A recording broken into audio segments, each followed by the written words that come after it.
Focus. Ideate. Innovate. Enable.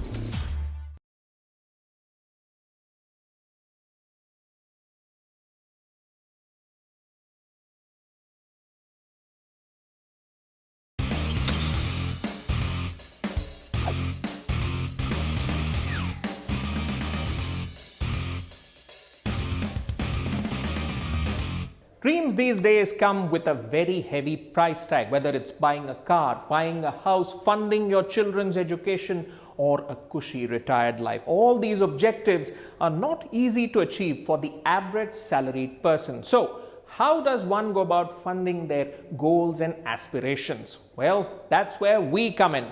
Hello and welcome to NSE FinWiz Season 5, powered by CNBC TV 18, where we help you understand the nuances of financial planning and money management. I'm your host Gautam Srinivasan, and today we are at the headquarters of one of the leading adhesives players in India, Pidilite.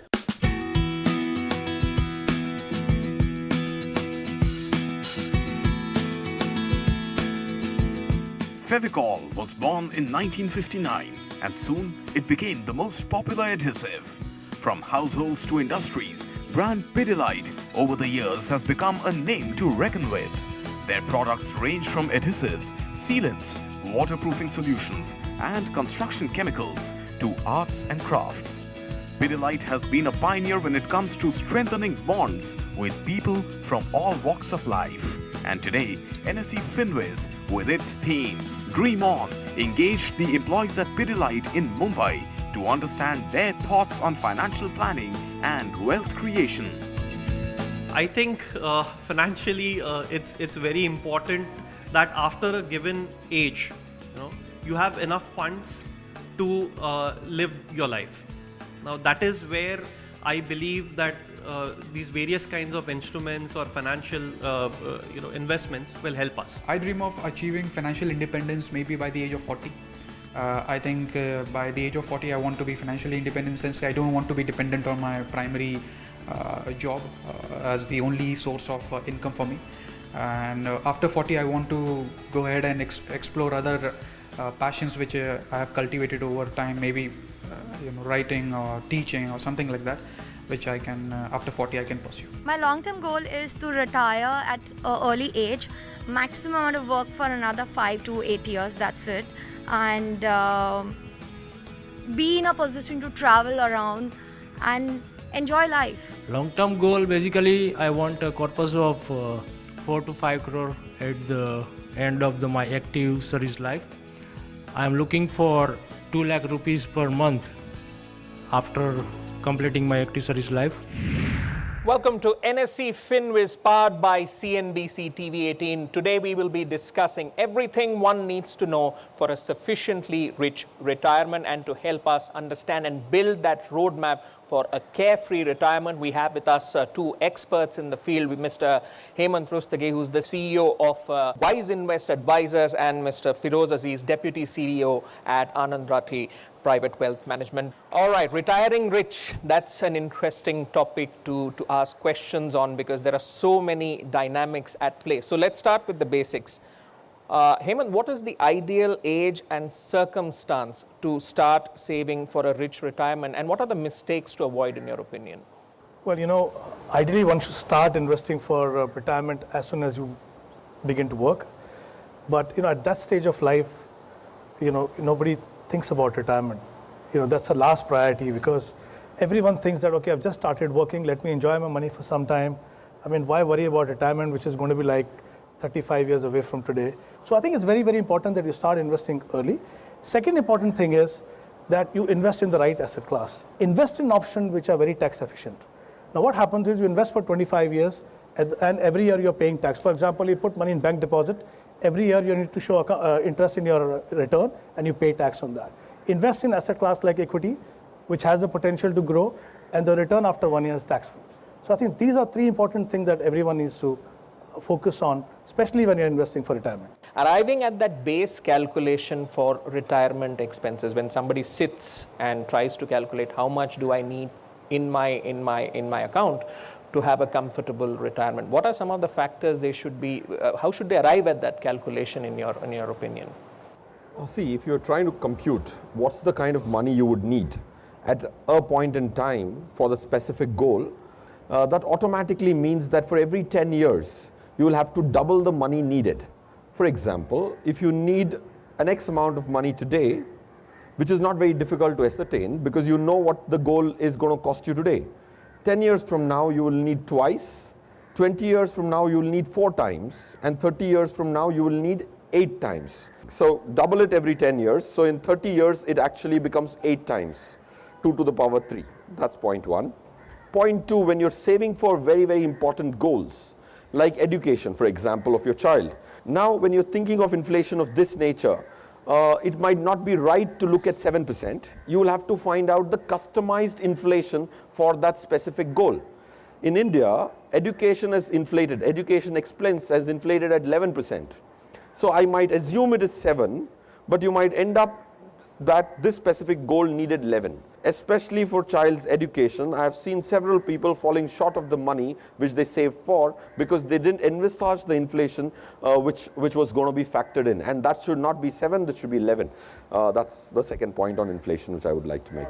What's the ideal allocation, asset allocation mix for someone who's about to start, who's in a mid-career phase, or who's about to retire? What's the ideal asset allocation mix, Firoz? See, firstly, before we get to asset allocation, of what is asset allocation? Distributing your money to different assets is called asset allocation, right? Anything which you put your money and don't expect anything in return is not an asset, it is an expense. If I buy something and I expect it to give me back something, that's an asset. So there are 4 types of assets, 4 large assets, the rest of them are distractions: equity, real estate, deposits, and gold. If you are planning for your retirement, it is very, very important that you will have to propel your retirement corpus largely by equity. So 70 to 80% of the money has to be equity. Otherwise, you are anyways sure not to retire rich. So you would rather not taking the risk will become the risk in itself. So 80% of one's money set aside for retirement should at least be in equity, unless the retirement is just about 3 years, 4 years away. If it is anything superseding 5 years, you should have 80% of the money in equity. Gold and real estate have no place in a retirement corpus which you're trying to save. There are several reasons. Rather than elaborating on them, this is the output of it, that equity will be the largest propeller of retirement corpuses. Unfortunately, when it comes to mandatory retirement compulsions to all of us in the form of EPFs, employee provident funds, are largely skewed towards deposits, which is not the right way to invest for retirement. So you are having a compulsory retirement set aside, but that's set aside in the wrong asset. So 80% of your money, you will have to create that whole external force to move it to equity. All right, on that note, we'll take a short break on the show. When we return, we'll be talking more about goal-based investing to retiring rich. Stay tuned to CNBC TV 18.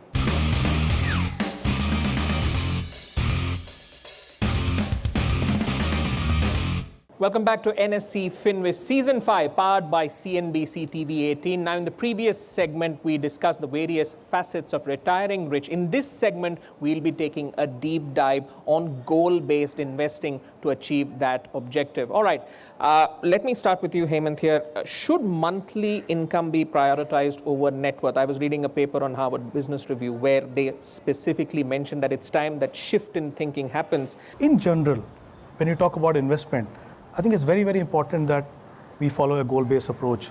You know, like everything else that we do in life, there has to be a plan. And when you decide goal-based investment approach, as I mentioned earlier, you decide which asset allocation, what kind of asset allocation will be ideal for you. So I think it's very, very important. So what happens is, if I've created a portfolio for each goal, and if my goal is child education, I'm only touching that money. I'm not touching my retirement money. All right. And Firoz, how should one keep investing for the longer term goal when the shorter term needs appear stronger? Because that will always be a key point when it comes to the right kind of retirement planning. Your short term needs will always appear, and they'll always appear stronger than your longer term goal, especially if you're starting early. So how can someone who's starting their retirement planning journey and sees a lot of these short-term needs coming up address that point? People prioritize it on the basis of which comes first. rather than which is more important. So very importantly, you should give significance to the ones which nobody else can shoulder. And retirement, nobody else can shoulder. If you kept telling this to your mind, then automatically, subconsciously, you're not going to touch this corpus because there's nobody else going to rescue you in that situation. Second is, if you started computing not your expense today, but what is the reduction in the retirement corpus because of your short-term expense. For example, if I have my goal 20 years away, retirement, I have 20 years to retirement, and if I'm spending 10,000 rupees in a shopping mall, for example, falling prey to all this sales and marketing activity, then if I know that if I spend 10,000 rupees, my retirement corpus is going to come down by 1,60,000 rupees. Then it is going to hurt me because that's the math. If I can grow my money at 15%, if I remove 10,000 from my retirement corpus today, my retirement corpus is going to come down by not 10,000 but 1,60,000. Then you're going to be able to bifurcate your most important short-term expenses at the cost of the long-term expenses. Saving tax, it's one of the key priorities of retirement planning investments. You know, you've got EPF, PPF, SCSS, NSE, and a whole lot of options. How do you navigate this maze in a tax-efficient way? Give us some insights on tax planning. What's your view on this? So I think make tax saving a part of your overall investment plan. Take care of your compulsory payments and then see what is left and invest that money according to the asset allocation that you've decided for your goals. All right, now before we go to questions from the audience, one last question to you, Firoz. We touched upon mutual funds earlier in our conversation. What are some of the good options to keep in a retirement portfolio? If you could give us some basic pointers for people to understand what kind of mutual funds work best in a retirement portfolio. In the mutual fund category, if it is retirement, what is the asset I need to choose? Like Hemant said, equity is going to be the largest component. In equity, there are several funds. Fortunately, there is not too much you need to do. There are about 10 categories of funds, even on the equity side. But you need to only focus on 2 or 3 categories: large cap, mid cap, and multi cap. These are the 3 categories which you need to focus on, because there are 460 odd equity mutual funds, out of which I will have to pick 2, 3, or at best 5. So it's a tedious task of making sure that you're choosing the right 1% of funds in your portfolio. So make sure that you remove the distraction and know which are the categories you're focusing on. That will take you 80-90% home. So large cap, mid cap, and multi cap. This will shrink your universe by half. In that, there are very easily comprehensible evaluation methods which are given in the form of stars.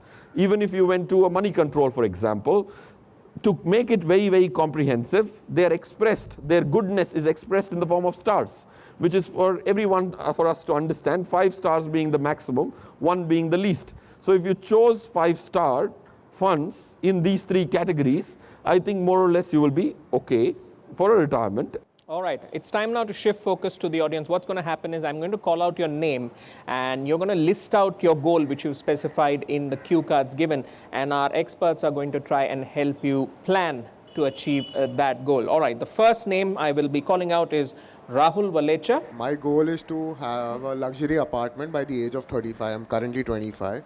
I am a risk-averse investor, and the amount I can save is around 35,000-40,000 per month. At max 50,000 on a very stretched basis. Every goal that you set, as I mentioned to you, there has to be a target. You need to decide, how much this luxury apartment is going to cost you. Okay? And then you have, let's say, 10 to 12 years to buy that. Now, obviously, for 10 to 12 years, you can invest in equity funds. There is no issue on that because you'll be investing every month, even though there is going to be a lot of volatility. But the fact that you're investing in a disciplined manner, the volatility is taken care of. So if you quantify that number, based on a return of, let's say, 12 to 15%, we need to work backwards as to how much money is to be invested.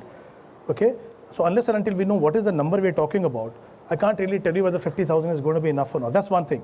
The second is, while it's important to have a goal like this, you also need to make sure in the next 10 years, what are the other goals going to be there for you? Have you kept enough money for those? Keeping focus on one goal means you will be ignoring other goals. Sometimes we have to differentiate between aspirations and a realistic goal. All right, moving on to our next audience member, Mr. Milan Deshpande, if you could get up from the Resin division. I would like to ask regarding the money or the corpus I need to accumulate for having a comfortable retirement. Can you tell us more details about how much you... The retirement is in another 3 years, and I would aspire to have at least 3 crores. 3 years actually is a very short period for you to build a corpus. And as you mentioned that you built only 30% of the corpus that you require after retirement. So which means that if you require a corpus of 3 crore, you have a corpus of 1 crore already with you. So obviously, when you are looking to generate a corpus of 2 crore in 3 years, it's not going to be possible for you. I can be sure about that, because it will require a huge amount of investment for you. Now, what you need to really see now, what best can be done. You have 3 more years to go. Okay, you need to really sit and work out how much money are you investing. Is there scope for you to invest more now? And you also need to look at the composition of your portfolio, exactly where your money is invested today. It's time now for another short break, but when we return, the audience takes over, quizzing our experts on any questions that they might have on retiring rich. Keep watching CNBC TV 18.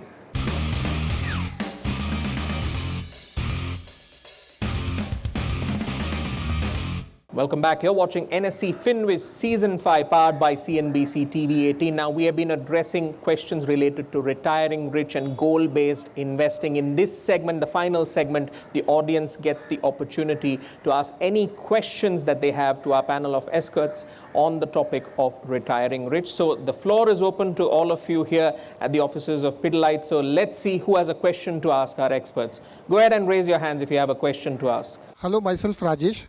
I work in the finance department. The query which I want to ask is whether I'm investing in debt mutual funds, whether I should invest in debt mutual funds or invest in GSEC directly. Now the point again is that, are you looking at creating a diversified portfolio?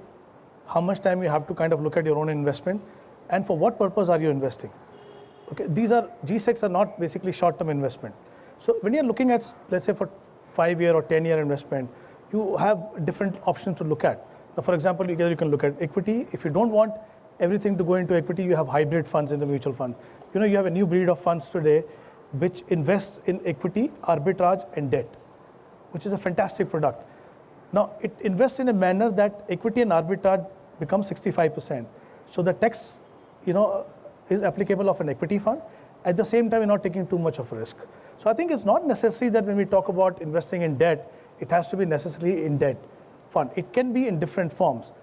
One last question before we wrap up. Akhil Duggal, and my query is when one is selecting any mutual fund, what would be the top 2-3 key parameters that as a beginner one should look into? There's about 150 fund managers in the country. Okay, so understanding who are the right fund managers, we have to go beyond the name of the fund. We are too caught up with the name of the fund. But there's a human being behind the scene who has named the fund himself or herself. So it's important to understand who's the fund manager. There are about 150 fund managers, out of which 15 fund managers across their schemes over long periods of time have delivered very well. And doing some homework on them will help you understand which fund manager to choose. Then the universe comes down significantly. And then if you superimpose the 5-star rating, which is there available in public domain, that encompasses 2-3 parameters already, that should suffice. It is, unfortunately, investors only look at return, but it's not about the return, it's about how much risk you took to deliver the returns. Thank you so much for asking your questions. On that note, we'll wrap up this episode of NSE FinWiz. I'd like to thank Hemant and Firoz for joining us and providing their insights on the topic of retiring rich, and also to the audience members here at Pidilite headquarters for their spirited Q&A. We hope you managed to learn to make money in a better and more efficient way. Stay tuned to CNBC TV 18. We'll be back. I had been investing wrong way, so I had my allocation more towards debt and into GSEC. So from this session I came to I should actually allocate to equity, which would help me out to reach my goals. It was quite informative because quite a lot of us had several queries which they didn't know whom to ask. So if you try to read up stuff on the internet, you will find so many opinions that you won't know which to believe. So it is always important if you can have some specific queries and have the experts face to face to ask them. I already had some plans which I used to invest just for the sake of tax investments. But now that we have got different insights from the same, I have a little bit of insights of it which I would like to go and invest myself in equity markets.